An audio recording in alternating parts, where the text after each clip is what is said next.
Yo, yo, yo, yo. What's going on, Game Changing Network? Back with another episode of Dante Dog Stories. Um, Definitely gonna be a good one. It's gonna be a real quick one too. Of course, this is intended for mainly my breeders, but even if you don't breed, you might have some ideas of breeding in the future. So this episode may be good for you as well. You see the title, How to Breed. We're gonna get right into it. First and foremost, we got to thank 300cruisers.com for sponsoring this episode of Dante Dog Stories. If you're looking for extravagant travel, definitely look up 300cruisers.com to plan your next traveling event. Dog of the day, the St. Bernard. Some of you may be familiar with the St. Bernard.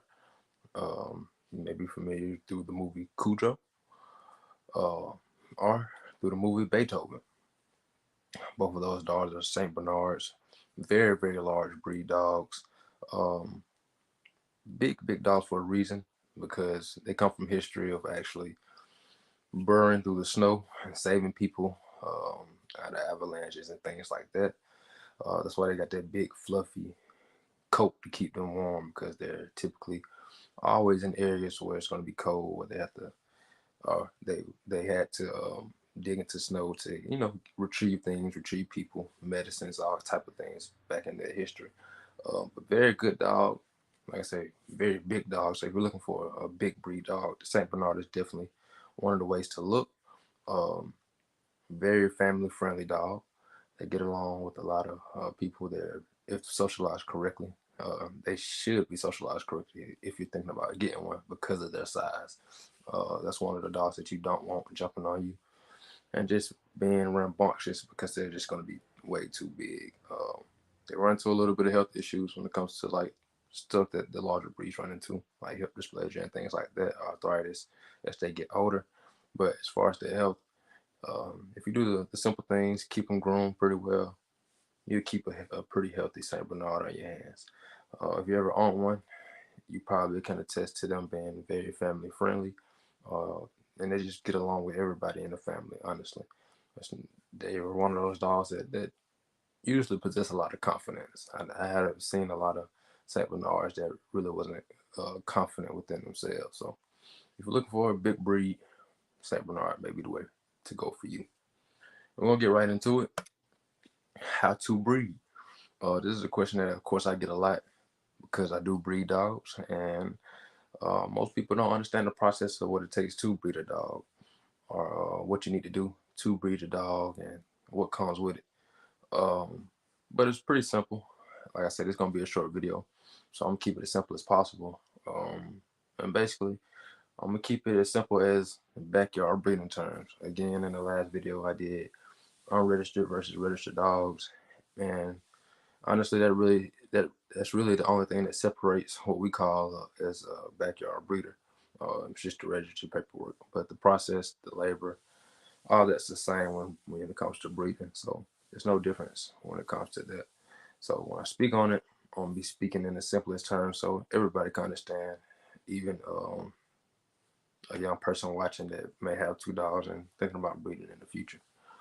So of course, first things first, gotta have a male, gotta have a female dog. Um, you want to have dogs that are age appropriate. Just think about it as within that first year, that dog's pretty young. After that first year, that dog is not in full maturity, but it's mature enough to breed. Let's say that.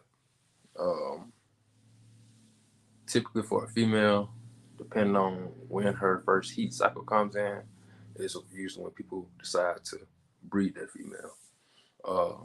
Now, this is something that I'm going to say just on the personal side, because of course I can't tell you how to breed your own stock. But me personally, of course, I'll wait till a female is on her second heat.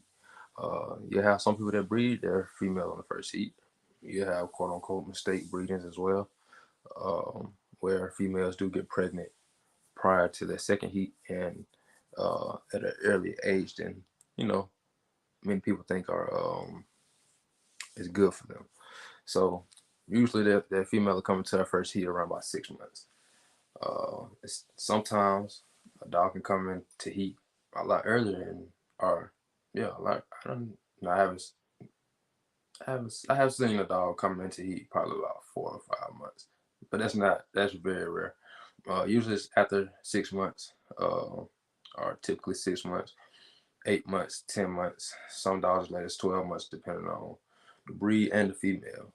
Um, but for this case, we're just gonna say between 6 and 8 months that a female comes into her first heat, and then it's usually 6 months after that she'll come into her next heat. So we're gonna say between 12 and 14 months on average for the female. Again, this may vary depending on the female that you have, and sometimes I've seen even with dog food can push a female's heat out. It's a lot of things that you can actually get to actually push your female into heat quicker.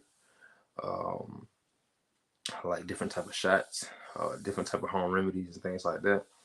It is true that if your females around other females and other male dogs, that they can go into heat quicker than they usually would, just based off the hormonal balance that's on your yard and Mother Nature. A lot of this has to do with Mother Nature, which as far as what we call the menstrual cycles for the dogs, um, and it's kind of like clockwork. So for me, what I start doing when one of my females come in the heat, I automatically write down the date that they first come in the heat, and then I continue that as far as the next 6 months when they come in the heat again, and then after that to see how close those dates match up, and they should match up pretty closely.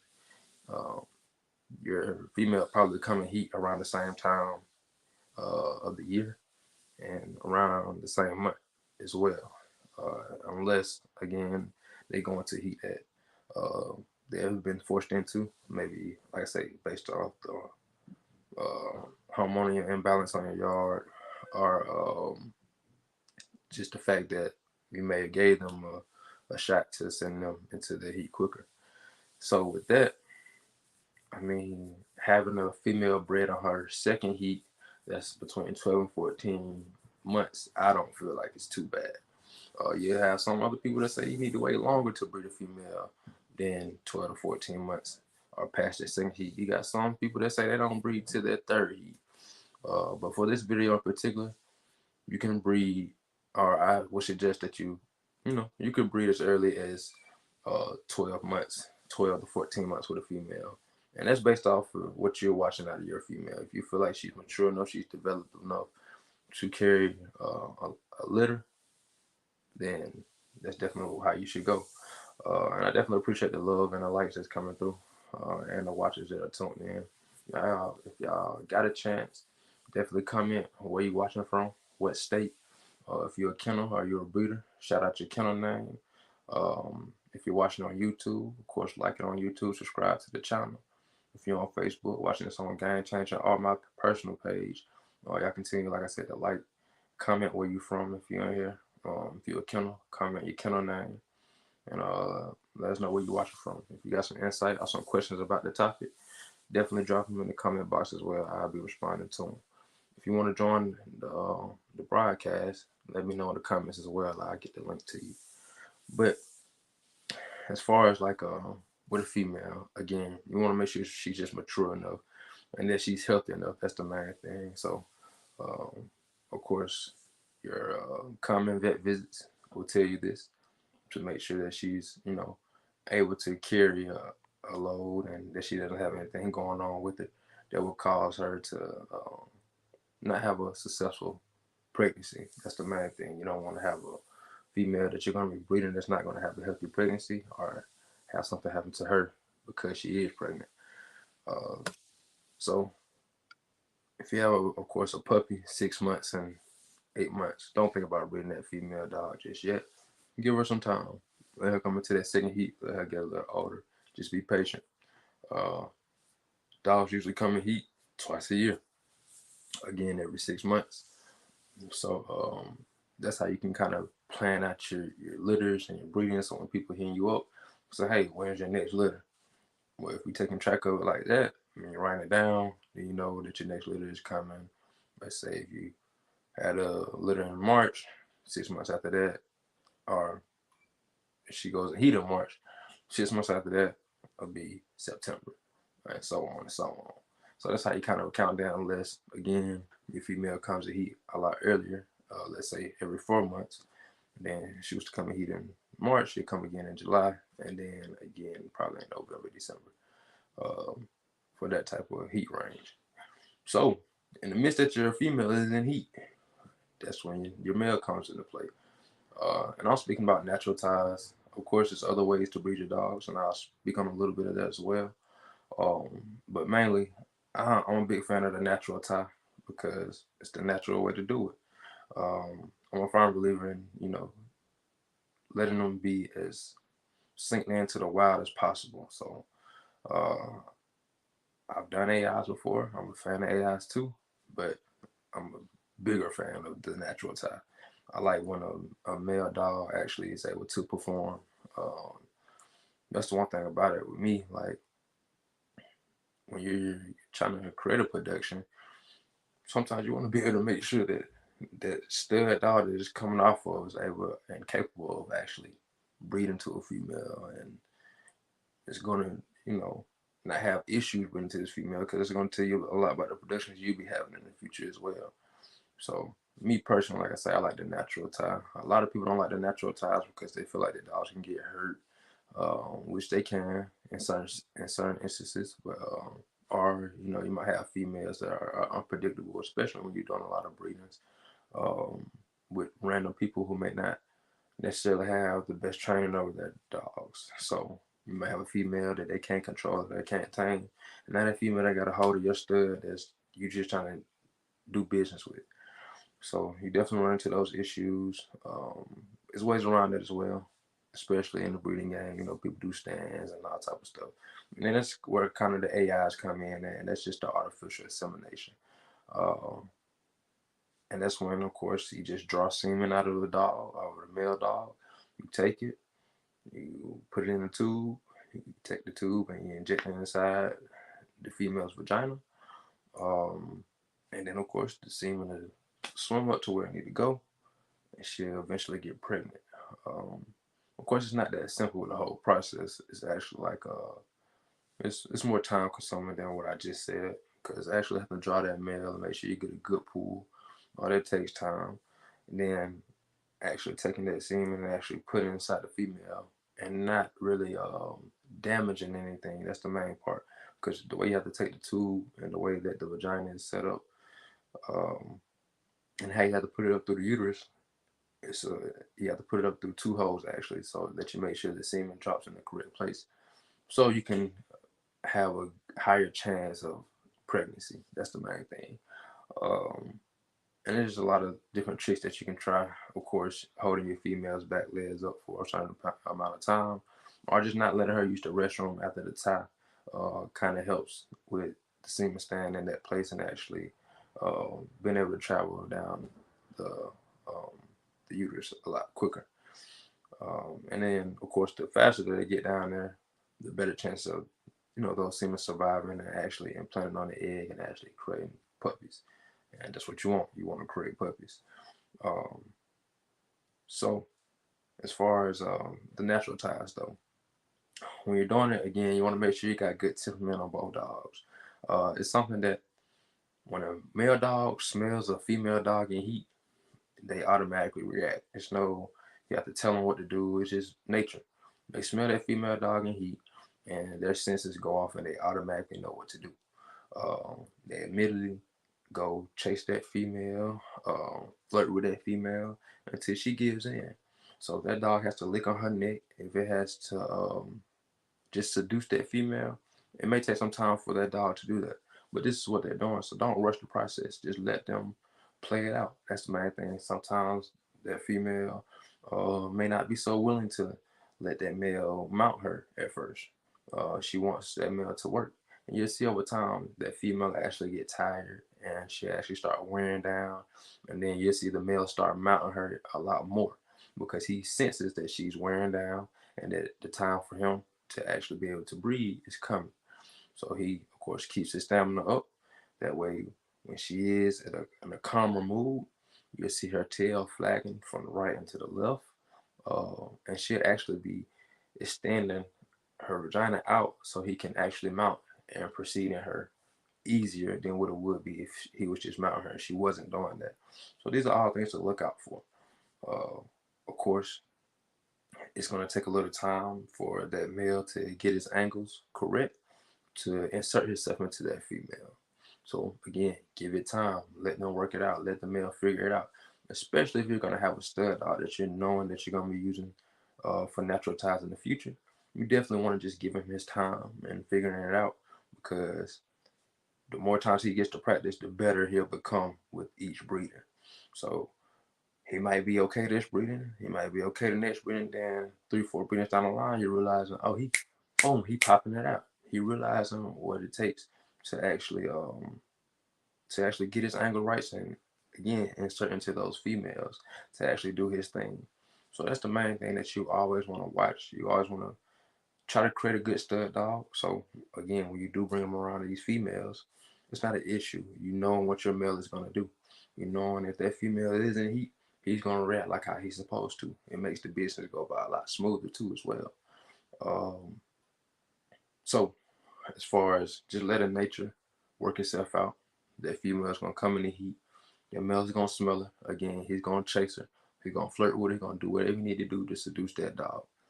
Then, of course, he's gonna mount her. He's gonna insert her, and it takes a couple of seconds, and you'll see the male, of course, humping the female until he's ejaculated. At this point that that dog has ejaculated, what happens is that male's penis is inserted into that female and it actually opens up and swells up. So now at the end, it's like a big old ball that just swell up.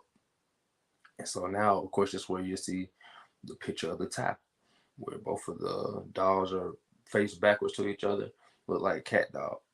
And one dog is stretched this way, one dog is stretched that way, and they're actually trying to split. This doesn't hurt the dog.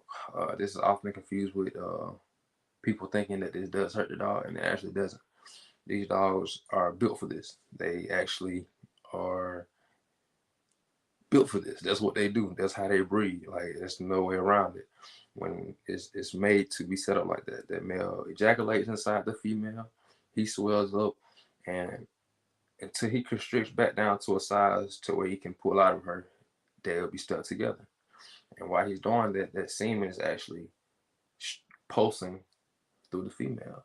And if you watch the anal glands on the back of a male while this happens, you'll see them just pulsing just like that, like a heartbeat, because he's sending semen, of course, through the vagina to latch onto some eggs. Yo, yo, yo, what's going on, my guy? Shout out to AK Mike. If you've been watching the podcast, you know AK Mike tap in pretty much every week with us. So shout out to AK Mike. What's good with your fam? You know what's good with me. Plenty of dog stuff. Just trying to put these folks on a little bit of breeding tips and what to look for. I definitely appreciate you for tapping in.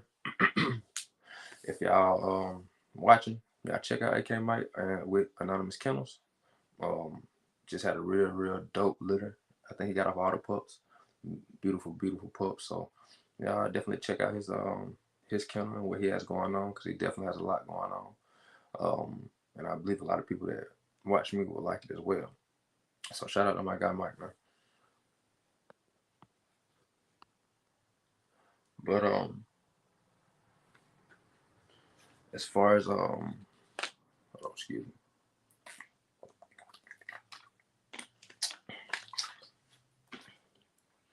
As far as the natural ties, again, like I said, like it's something that you as a person you can't really force. It's just gonna happen. I remember when I first started breeding, like, okay, they around each other all the time, and it's just gonna happen regardless, because that's what somebody was told to me. But there's actually a science to it. Like I said, your female has to come into heat.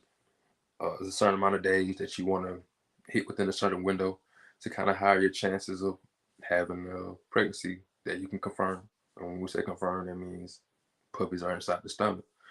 Um, Again, so after, of course, that male is ejaculating inside that female, that semen is pulsing through her. It's going to be about 30, 45 minutes, maybe shorter, just depending on how good the tie is. For me personally, I like a good 30-minute tie.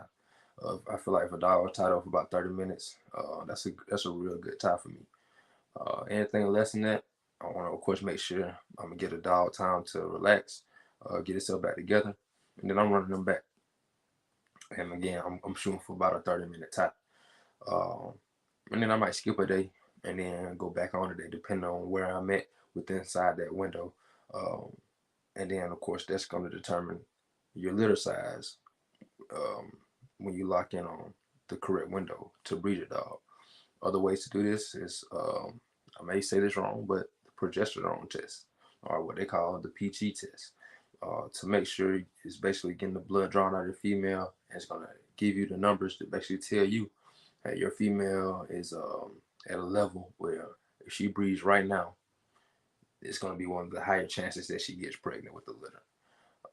So this is a very accurate way of kind of locking in on when your female is very fertile and when the semen will actually be, um, I guess, the most potent to the eggs because she is the most fertile. So you can do that as well. There's plenty of people that you may find in your local area that do PG tests, or you can go to your vet. Of course, most vets do PG tests as well when they know they're dealing with dogs that are going to be breeding and other things as well. So she'll actually, again, be trying to pull away. And the male, of course, he won't be pulling as much. The female really does more of the pulling. In this process, you just want to make sure that the dogs are comfortable. You don't want to leave them alone. You do want to be around them so that does nothing crazy happens. Sometimes females again turn on the males, or vice versa. But you want to be around them so that the dogs are comfortable at this time, but it doesn't hurt. So at the initial tie, when those dogs are locked in together, don't think that your dogs are in excruciating pain because they're not. But you do want to be around them just to make them feel more comfortable so they don't feel like this is a high stress situation. Like they'll catch on, but you want to be around them just to comfort them as well. And again, after about 30 minutes, um, the male's penis will actually constrict back to regular size, and then it will fall out of the vagina, and you'll see the female, of course, lick herself up, and the male doing so as well. So at this point, you just want to make sure you check both of your male and your female. Make sure your male penis go back into the socket correctly, and then as far as your female, you want to make sure there's no excessive blood or anything like that that may look just bad. That's not supposed to be there. Of course, allow her to lick herself. And then me personally, I try to put my females up in the kennel so she won't have the chance to pee right after the tie. Because of course, all that liquid mixed with that semen, if she gets to peeing right after she does that, it's just coming out. And of course, that could affect the tie because you got good semen coming out of her when she could have it sitting inside her for an extra 30 minutes to an hour before she's actually let out to pee. And then from this point, you got about a 30-day wait period for you probably actually start seeing some signs of your female actually showing that she's pregnant. And it's about the time where you can take the dog to the vet and get x-rays to see if she's actually pregnant and see if puppies are actually in her stomach. Um, I know if you're in the breeder world, this is something that I feel like all breeders take very seriously because it's kind of helps them guide where the business is going to go in the next couple of months. It's one thing to think that you're going to have 10 puppies and then to actually only have 3 inside the stomach could be a different ball game, especially when you're expecting certain numbers. So um, doing the confirmation at 30 days can make or break again your marketing coming forward because you may find out you only got 4 pups and you want to keep all of them. So therefore, you won't be selling any pups. You may find out all kind of things, but um, around that 30-day mark, again, you start seeing signs. If you have the chance to take your dog to the vet from 30 days to about 45 days, I would do so, just to make sure that you have pups. Now, in certain cases, like with my dog personally, she was showing very early. I kind of knew she was pregnant. If she wasn't, she was having a false pregnancy. But I was willing to take the chance on just seeing how many she had rather than taking her to the vet and basically had them tell me something that I was going to find out anyways. Um, and this period lasts about 60 days. A female dog usually stays pregnant about 60 days. Sometimes it's sooner. It could be 58 days, 59 days, or it could be a little bit after being 61, 62, or 63 days. They say after day 64, you probably want to take your female to the vet to make sure everything is still going well. Um, but dogs that I've had, they gave birth usually between day 57 and day 60. I really haven't had a dog that I think gave birth after day 60 or 61. So keep that in mind. It's a 60-day pregnancy period for a female dog.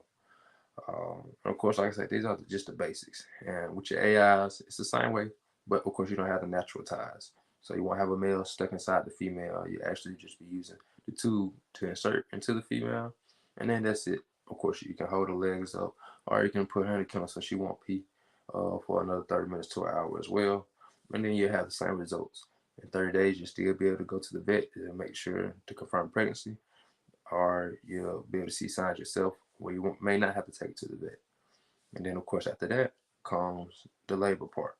So, for somebody that likes it natural, I try to let my dog do as much of the process as possible. Of course, with certain smaller bully breeds, you get C-section and things like that, even larger bully breeds, because a lot of times people believe that these American bullies come with these blocky heads and these structures that make it hard to actually push through the canal of a female, and it makes the pregnancy a lot harder to be done. And one thing, of course, you don't want to happen is anything to happen to your female that's actually birthing these dogs. And so what ends up happening is these breeders go get C-sections for these dogs. One thing I will say, just be careful with the C-sections. I've seen a handful of successful C-sections, and I've seen a lot of horror stories with the C-sections. Me personally, never had a C-section done on any one of my dogs um, for a breeder or for birth. I, Not saying it's not necessary. I just haven't had it done for my dog. I hope I don't come to the point where I would need it either, because, like, again, I just like the more natural thing for the dog. Now, if it comes up to the point where I take my dog to the vet and they say, "Hey, we got so many pups that we probably need to do a C-section, or for whatever reason we need to do a C-section," and they can give me other reasons why it will make sense, then I would possibly move forward with that. But prior to doing any of that, I'm definitely going to try to get the breeding as natural as possible. I want to make sure that I get my female to a position where she can actually birth these pups as natural as possible before I actually have to take her to the vet. I just feel like it's a less stressful situation than being in a vet having to be sedated or anything like that for the female. And then for her to actually be up and actually see each pup come out and have to whelp them from that point on, I feel like it's better on the mother. And it creates a better mom as well, from what I've seen. But again, it's all up to your personal decision on what you want to do. And of course, that moves you into the next stage. After the puppies are born, you want to make sure that you keep your female as healthy as possible, keeping her fed, keeping her hydrated, things like that during the labor and after the labor. And then, if possible, just keeping an eye on her as much as possible within those first 24 to 72 hours, because these times are going to be critical, especially being a breeder. Try to keep all your pups healthy and making sure that nothing's going wrong with your litter or your mother, because at this time, um, it's very it's very important that you don't lose pups for a simple mistake. Um, I say that with a smirk because I've done it myself.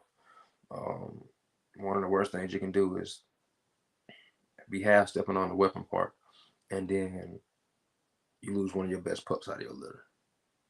So I think every breeder has kind of experienced that, as far as um, whether it be a mother lay down on a pup get out of the area and be out of the area for too long, um, pups not eating consistently. You want to make sure that you're putting some pups on the nipples of the mom so they are eating their milk and getting the correct nutrients throughout the day. Just a lot of different things that you want to watch out for in this process, especially those first 3 to 4 days, because that's when the pups are the most vulnerable. Really within that first week, they are very vulnerable, but those first 4 days, they are extremely vulnerable, and it's easy to lose pups inside this window. Of course, after that, as the pups get older, the process happens pretty quick. They start to open their eyes around the end of week 2. By week 3, they're usually picking up their heads, trying to walk, crawl, wherever around. Week 4, they actually look like little puppies. They're actually walking around. Probably hear a couple of them howl or barking, things like that. 5 weeks, they're full-blown playing and everything. 6 weeks, they're definitely full-blown playing and exploring the world. And from that point on, it's supposed to get easier, depending on how you treat your litter and the things that you be doing with your litter. It's supposed to get easier. Um, but those are some of just, of course, the basics into breeding, like the step-by-step process. So again, of course, first thing first, you gotta have a male, you gotta have a female. Second, you want to make sure that they're age appropriate. Third, you gotta let your female come into heat at the correct age. Fourth, you gotta make sure your male is gonna, or you got a good stud male around your female that's gonna be able to properly breed to this female. Um, Another thing, before I move on to the next step, you can get semen shipped across the country. So if you have a male dog that you want to get in contact with that may not be in your local area, reach out to the breeder. A lot of these breeders ship their semen, their dog semen, across the country. You may have to pay a little bit more, but for that dog and that breeding that you may need, and you can't travel across the country with that female to get as many breedings as you want done, you will have to, of course, get it shipped. Oh, I got the spam folks in here. Let me say oh, they on YouTube. Sorry about that, y'all. But as far as the what was on the fifth step, yeah, I think we was on the fifth step as far as actually having a good male on your yard to breed to a female. Then, of course, the next part would be for them to breed, um, whether you're going to do a natural tie or an AI. And then after that, you want to wait about 30 days for confirmation. After that, you're going to wait about another 30 days that you'll probably have puppies dropped on the ground. And then you start your whipping process. Of course, me going through it and sounding like that, it makes it sound very, very simple and very, very easy. But this process alone can be a very stressful process. One thing about it, you just want to stay calm, stay patient, and always hope for the best because there's no litter that will be this just like the last litter. Let me put it like that.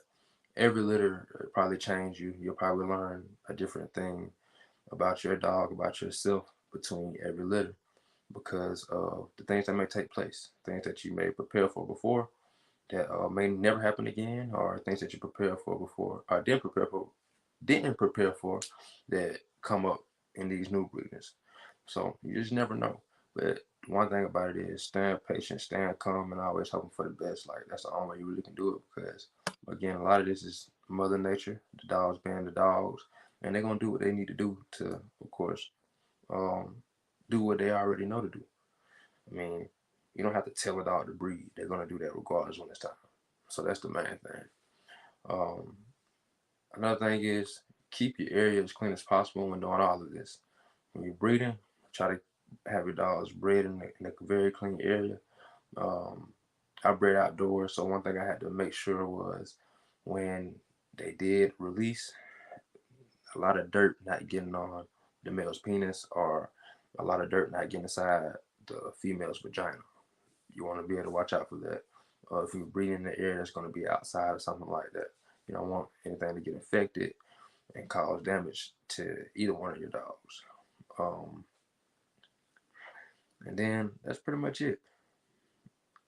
And then, of course, when you actually have the puppies, you also want to make sure that you're in a very, very clean area as well, um, so that you don't have any issues as far as your pups getting sick, picking up any type of parasite or anything like that.